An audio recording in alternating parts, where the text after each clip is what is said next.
I learned one golden lesson from reading Fourth Wing by Rebecca Yarros, that is, if a book has an average rating of 4.5 plus on Goodreads and so-called book influencers are loving it and recommending it to their audiences, then that is my first sign to run the other way.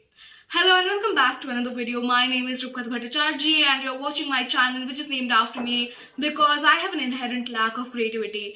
In today's video, I will be reviewing Fourth Wing by Rebecca Yarros. Now, Fourth Wing by Rebecca Yarros is set in this kingdom of Navarre, where dragons are a revered class of entities who are somewhat separated from the human race itself, but these dragons do bond with certain human cadets or riders and channel their powers into that said rider in order to protect the kingdom of Navarre by holding up a ward around that said kingdom. Now, our main character, Violet Sorangel, is chronically ill due to a disease she had in her childhood, and because of that disease, she has never been trained to enter into the Riders Quadrant despite being a part of a family that has produced magnificent riders for generations.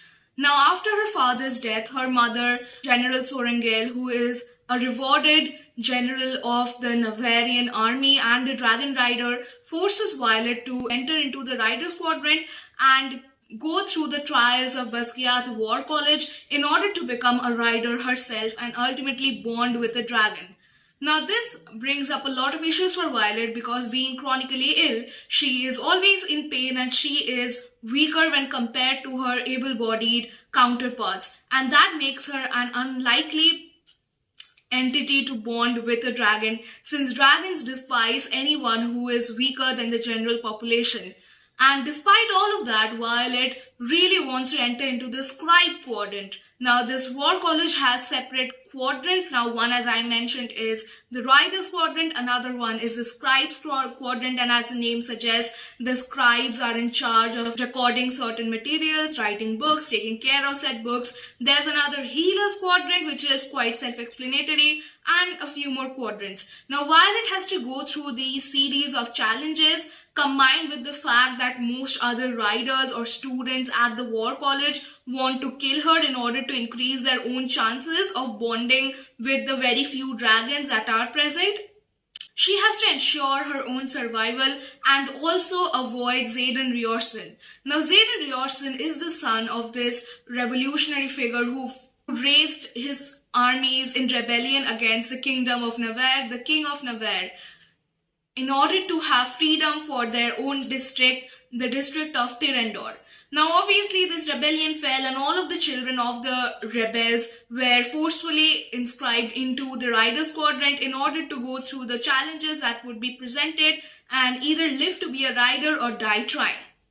Now, Xaden Riorson has a huge hatred for Violet because Xaden's father, who was leader of the aforementioned rebellion, was personally executed by Violet's mother. Not only that, Xaden's father was also responsible for Violet's older brother's death, who was also a celebrated dragon rider. The novel was marketed as this new adult fantasy romance with brutal stakes and twists and turns that will leave the reader gasping, beautiful prose, etc., etc., and none of those things were present in the novel.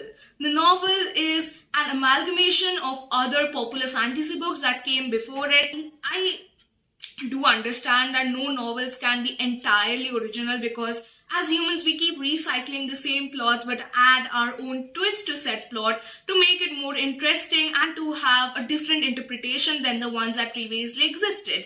But Fourth Wing does none of that. It blatantly lifts off plot points from other popular novels like Divergent or the Game of Thrones series in order to make itself sound more deeper or more interesting than it already is. I will elaborate on that later on. Firstly, let us talk about new adult fantasy as a genre itself.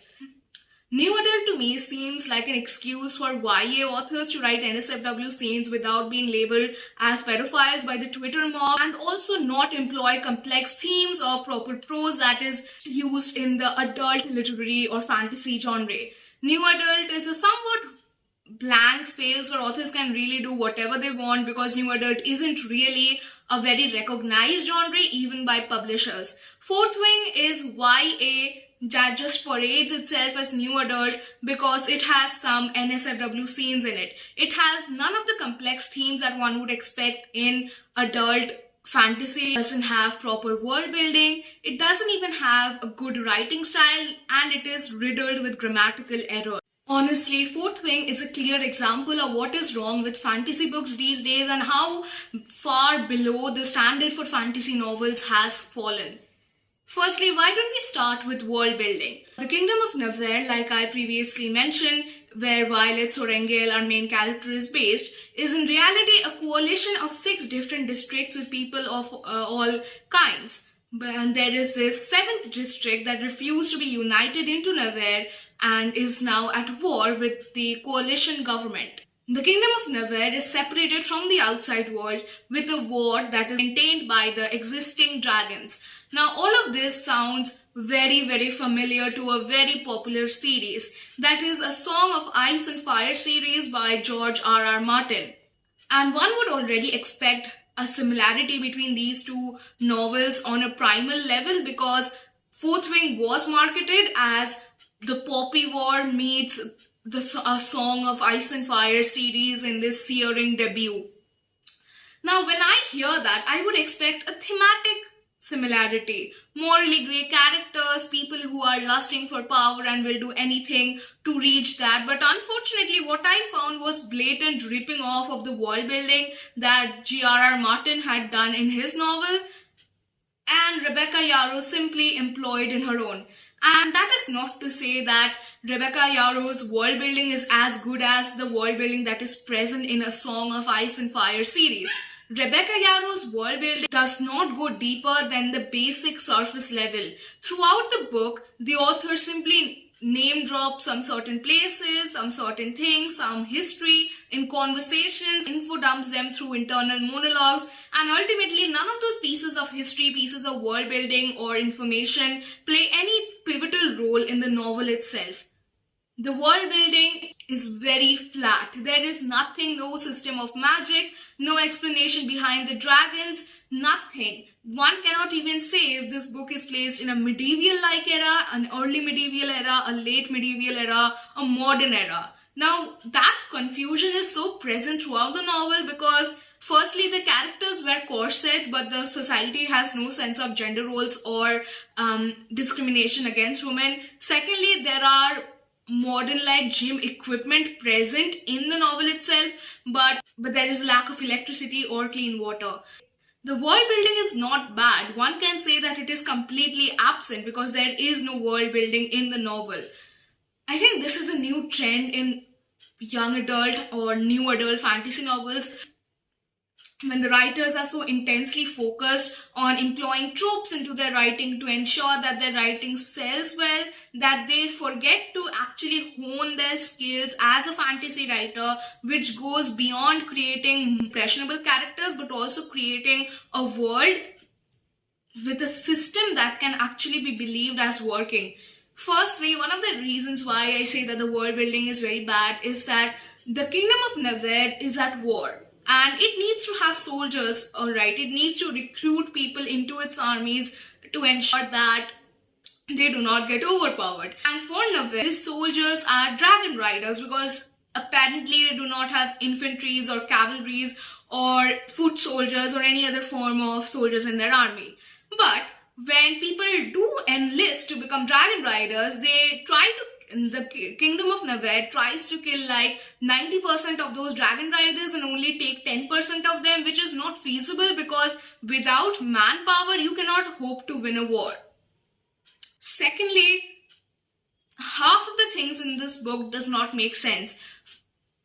The author tells us about a certain rebellion that took place but never specifies why that rebellion took place, how that rebellion was stopped, or even consequences of said rebellion other than giving us some angst potential for the male love interest. And further than that, I believe that any fantasy novel that employs occult creatures like dragons or vampires should have a reason in the novel for those creatures to be there, and on top of that should portray how does the existence of those creatures actually affect society. Now, the kingdom of Navarre is basically human society with dragons. But doesn't that raise question, if dragons are present in human society, what would be the effect on economy, or what would be the effect on social structures? Would there be cults that worship dragons? Would there be dragon hunting agencies? I would say even the animated movies How to Train Your Dragon had better world building than Fourth Wing by Rebecca Yarros, and only one of them was meant for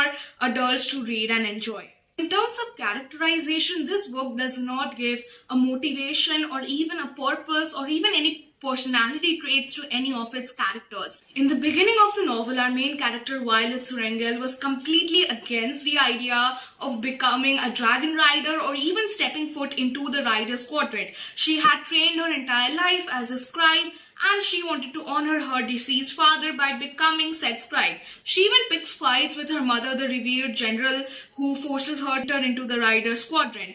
By the next chapter, she has completely flipped, and now she wants to prove herself to everybody that despite her disability, despite her restraints, she can also be a dragon rider, and above all, she wants to survive long enough to become a dragon rider. She also has a stereotypical childhood best friend who serves as her pseudo lover and is nothing but a thorn in the path to her ambitious goals. That is Dane Atos. Dane, who is the best friend of hers and has been her best friend through the entirety of her childhood, is also a rider in the rider squadron, and he wants to do anything it takes to smuggle Violet out of the quadrant and into the striped quadrant and hide the fact from her helicopter parent mother. Apart from that singular motivation, Dane's only other personality traits that he is a stuck-up and is very into the rules that are present at Basquiat War College. Xaden Rierson is basically a character who only serves as an object of desire for the main female character to thirst after and lust after. He has absolutely no role in the narrative. He does nothing except for sometimes rescue a damsel in distress or sometimes make sarcastic comments standing and smirking in the background. Speaking more about our main character, she has little to no development through the entirety of the novel. And any development that she does have is not done in a proper character arc, but rather in the span of one singular chapter. It's like one single sentence and that development is done.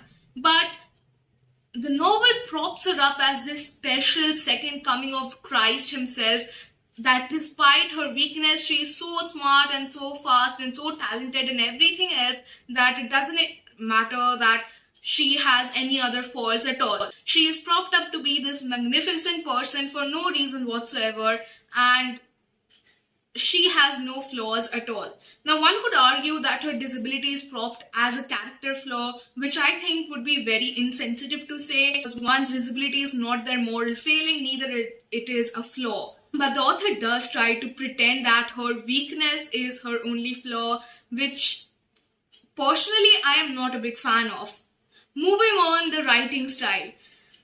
The writing style is a complete mess. The book reads like a 12-year-old wrote it. Certain grammatical errors are ever present, words are misspelled, some scenes in the novel serve no purpose, and info dumping is like the author's second best friend. And most of the plot points are just set up for convenience, like withholding information from the reader that was actually quite obvious if you read the novel a bit closely and not skimmed through the pages. The pacing was not very constant. Sometimes the novel would speed up, sometimes it would slow down that the reader would almost fall asleep. But overall, the pacing was the only good thing about this novel. For 552 pages, this novel was one of the worst things that I have ever had the displeasure of reading. Now, I think one of the major reasons why fantasy novels are so diluted these days is because most people don't really remember the true purpose of fantasy. Yeah, dragons and oppressive regimes and rebellions and violence and everything, all of that is well and fine, but fantasy as a genre really serves the purpose of critiquing our society. It is meant to be a parallel verse that brings out the worst in our society and critiques it in a subtle and proper manner. That is what fantasy has always been and will always be. But these days, every run-of-the-mill fantasy novel tries to imitate the success of previous fantasy novels, but really focuses on the wrong aspects of said novel. The Hunger Games wasn't popular because of their love triangle.